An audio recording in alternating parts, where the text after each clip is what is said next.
My personal journey in understanding forgiveness. I first learned about forgiveness from my faith tradition. I can remember as a child hearing our minister talk about the importance of forgiveness, but I would think of my current hurts and grievances and wonder how to forgive. Is it enough to just say, I forgive you, or do you have to feel it and mean it too for it to work? Do you have to approach the person and let them know you have forgiven them? Oftentimes, I would think I had forgiven someone, but when old feelings of hurt or anger arose, I would wonder whether I honestly had. In 1988, I had a life-changing opportunity to learn from people who had lived through war on their land and had experienced transformation through forgiveness. My adventure began when I, along with my husband, Mike, and three other chaperones from the church we attended, accompanied 10 teenage boys of Coventry, England. Our church had sent a youth group to Coventry about every 3 years since the 1970s. During a week of study and work, the youths learned about the community of the Cross of Nails (CCN) that was began there after the bombing of St. Michael's Cathedral by the German Luftwaffe during World War II. Our faith community felt it was important that young people study the devastation that is wrongly by war and how it can be prevented so that peace and reconciliation can be achieved. Most of Coventry, England was destroyed by firebombs on November 14, 1940. The people of Coventry that we had the opportunity to visit with had been children during this time. They explained what they had experienced, and it was clear that it was still real and vivid in their memories. I expected those who lived through World War II in this country to be profoundly affected, but was a little surprised how every generation afterward was affected as well. Regardless of age, when they talked of the war, it was as if it had happened yesterday. It was still fresh in their minds. Keep in mind that the entire country of England is no bigger than many of the states in America, and much of it was bombed during World War II. As you can imagine, the entire country felt the devastation of the Coventry attack. The British military retaliated for the Coventry bombing by attacking Dresden, Germany, where historians estimate between 24,000 to 40,000 people were killed. Standing in the ruins of the ancient cathedral, I was impressed by stories of the courage and conviction of Dick Howard, who was the provost of St. Michael's at the time of the bombing. Instead of concentrating on the feelings of bitterness, revenge, hatred, and fear, he directed the cathedral's ministry toward forgiveness and reconciliation. After the bombing, the cathedral's stone mason found that two charred beams had fallen in the signs of a cross. He set the cross up in the ruins, and it was later placed on an altar with the words, "Father, forgive," inscribed beneath. Because of the decision of a brave clergyman, the community of the Cross of Nails ministry and the International Center for Reconciliation arose from the ashes.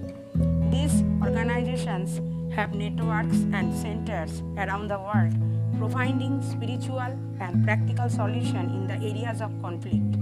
They work with people of all nationalities and religions in the areas such as Northern Ireland, Israel and Palestine, Bosnia and Serbia, Africa and Iraq. The name Community of the Cross of Nails comes from another cross made from the debris found at Coventry after the bombing. This one was fashioned from three of the cathedral's medical nails by a local priest, the Reverend Arthur Wells. What astonished our group was learning that after the war, young people from Germany and England who were once bitter enemies worked together with others to build both a new hospital in Dresden and a new cathedral beside the ruins of Coventry. The cross of nails has become the symbol of Coventry's International Ministry of Peace and Reconciliation. I thought I knew a great deal about forgiveness and reconciliation from my years as an active member of the CCN, serving on both my church committee and the national board. But it was through my own personal and career development that I was able to learn the most important life lessons about forgiveness. A new lesson about the power of forgiveness.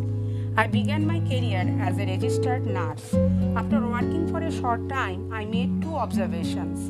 The first observation was that in America, we offer the best emergency of or rescue medicine in the world.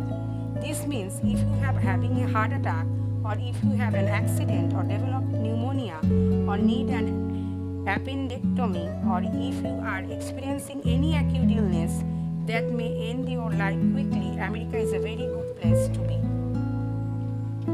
The second observation was that Western medicine does not work well for preventing chronic illness. The role that microbes may play in chronic illness has been largely ignored. In addition, Western medicine does not pay adequate attention to the fact that many of the chronic diseases causing human misery and suffering may be prevented with lifestyle modifications. For example, avoiding tobacco products and preventing obesity are two health goals that would make a huge impact in preventing certain chronic illnesses. I also came to the realization that these lifestyle diseases can also be impacted by a person's ability to cope with emotional and social stressors. While Americans are some of the most prosperous people in the world, we have a large population of what I call the worried well. These are people who enjoy basic physical health, but they are experiencing a constant level of unhappiness, stress, and frustration. They don't feel like they are meeting their goals and dreams. They don't feel that their lives are in line with their true purpose. And they are pretty sure they are not living up to their potential. The stress of this has a negative impact on their physical health. After working for a few years in hospitals in which the main objective seemed to be to treat bad things after they had already happened, in public, I decided to make a career change, and so I earned a master's degree in public health education. I felt I could have a positive impact on more people if I taught them how to promote and process their health. I was essentially and specially interested in working with the worried well, assisting them to find their life's purpose and meet their dreams and goals. True to my decision through my career as a health educator, I was reaching far more people, and I was assisting them in improving their health and well-being. By using a positive prevention approach that concentrated on a person's strength, talents, and abilities, instead of a negative approach that concentrated on the treatment of ailments that were already in place, I was able to help large number of people define and reach their whole health and wellness goals. As a health and nursing educator, I taught almost every health promotion topic to every age group: heart health, physical fitness, nutrition, women's health, adolescent health, sexual health, emotional health, stress management, healthy relationship, you name it, I taught it. Agencies and organizations sought my assistance with health promotion, grant writing, program development, implementation, and evaluation. I received great reviews on my programs and workshops and wonderful feedback from my satisfied customers, but I was not satisfied. I was always looking for that one workshop that would allow people to walk away with positive tools that would change their lives quickly and forever. After many years of trying, I finally hit on that workshop in 2001. It even surprised me because when I began teaching the workshop, I had no idea of the great great impact it would have on people's life. In September 2001, I began teaching a workshop on goal setting for a group of spiritually minded people. I called my workshop Develop Irresistible Attraction and based it on the law of attraction. The workshop teaches us that we attract situations into our lives by our feelings, thoughts, prayers, actions, inactions, soul level decisions. In other words, we play a very large role in creating our own reality. I felt this law of the universe best explained why some people seem to meet their goals easily and effortlessly, while others felt they were always struggling and never quite seemed to achieve what they truly desired.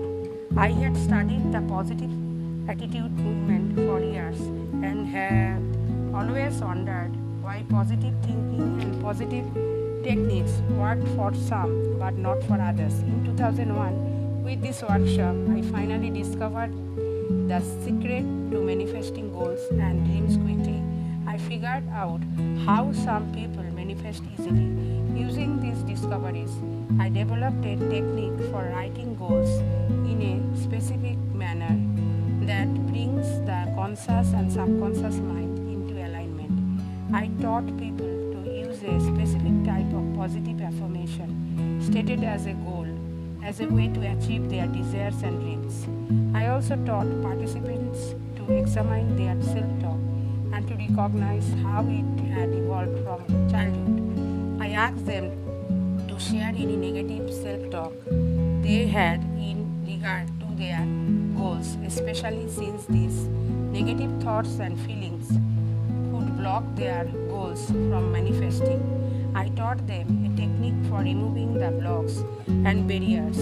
When workshop participants followed my technique, some were able to manifest goals they had been working on for years, and some did it in 2 weeks. I was completely amazed.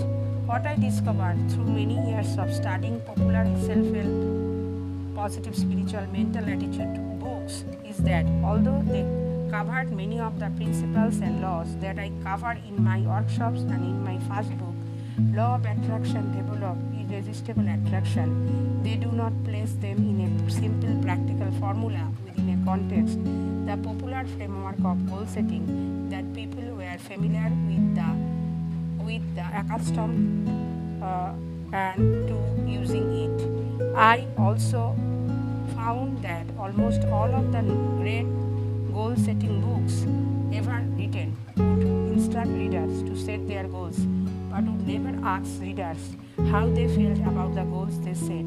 I discovered that a person's underlying thoughts and feelings about the goals they set or the vehicle through which they were choosing to meet their goals, if those feelings were negative, would act as energy blocks or psychological blocks to keep the goal from manifesting.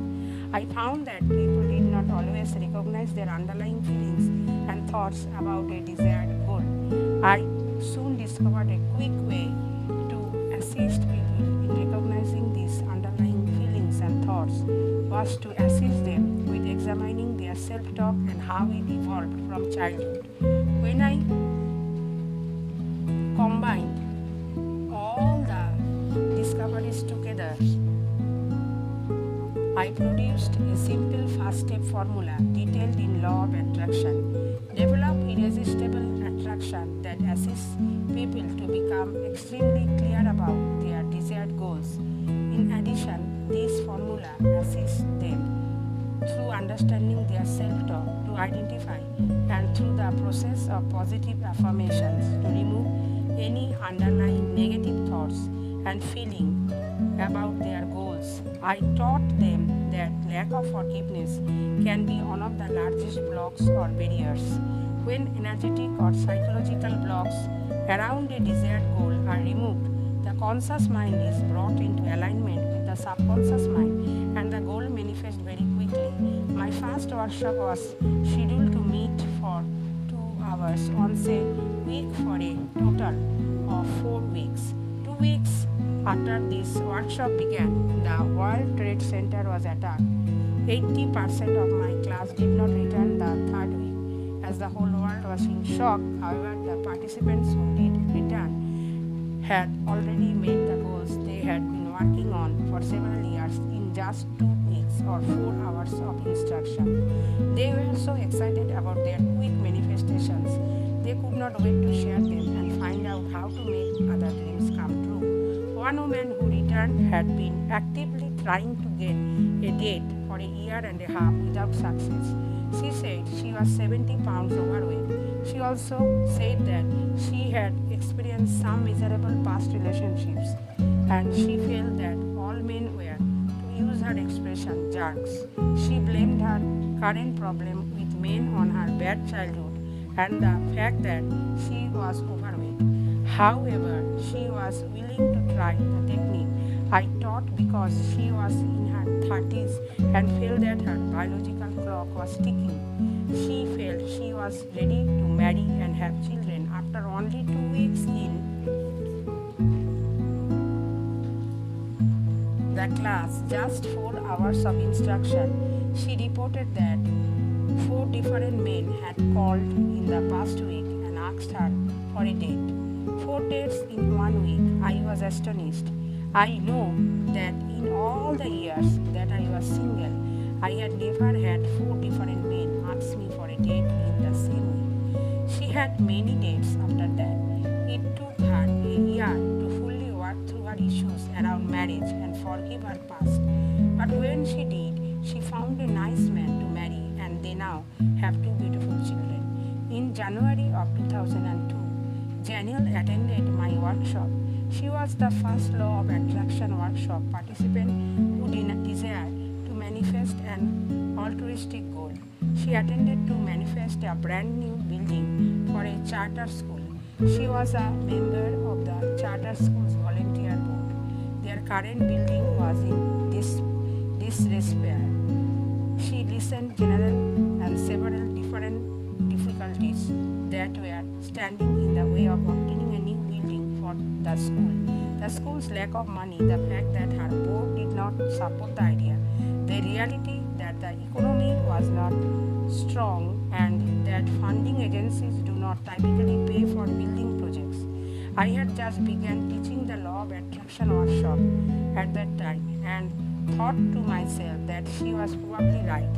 I had worked for non-profit agencies for years and knew how difficult it was to raise money for a new building. This enormous undertaking usually involves a major capital campaign and may take half a decade to raise enough funds. Thank goodness I did not say anything about my past experience or beliefs. Janelle agreed to faithfully use the technique I had taught. She completed the 4-week, 8-hour workshop in January and only 8 months later, in August, contracted me. She said, "We have a brand new building built from the ground up. School is beginning and we are having an opening ceremony today." I was absolutely astonished that this woman could manifest an actual brick and mortar building from the ground up in only 8 months. I had worked in the non-profit sector for years and knew the effort involved in fund-raising to even meet the annual budget. But to build a new building, all I could say was, "Ow!"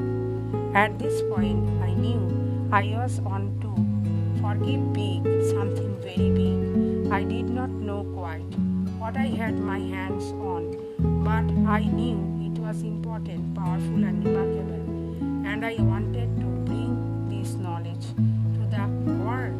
I repeated the workshop and found again that participants could meet their goals very quickly by using the technique I was teaching, some in as little as 2 weeks. As previously mentioned, I noticed that some people, especially the participants who had experienced divorce, were emotionally blocking their goals from manifesting because of their anger and lack of forgiveness. It suddenly occurred to me that the progress of personal forgiveness had a significant role, even in a workshop on goal setting.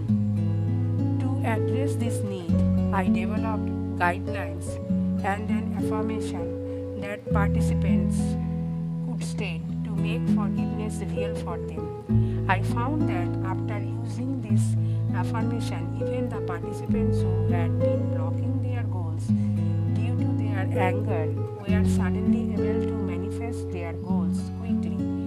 They exhibited the same progress that others in the workshop were making.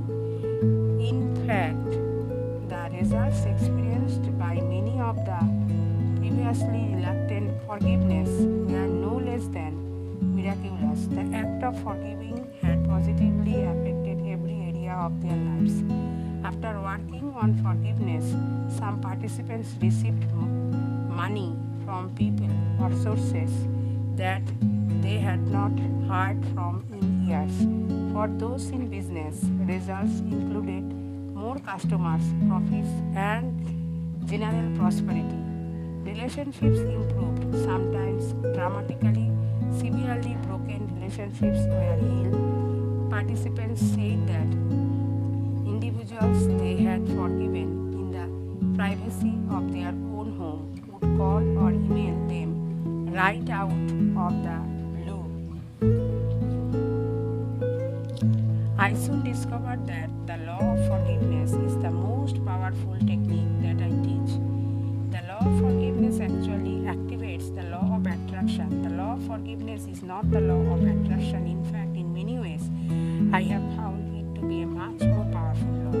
It works faster and more profoundly to assist people in meeting their dreams and goals compared to anything I had ever seen. The stories kept coming as more and more people discovered the positive benefits of forgiveness.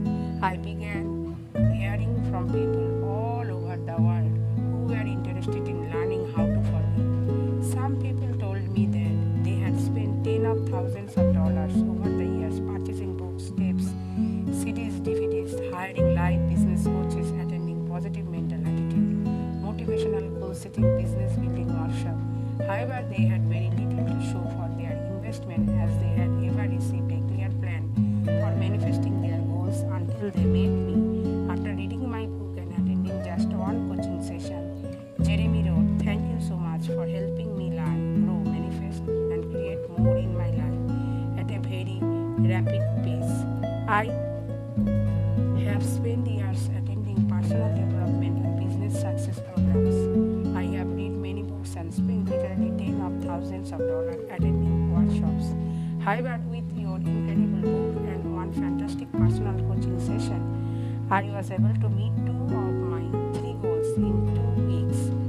These are goals I have been working on for some time.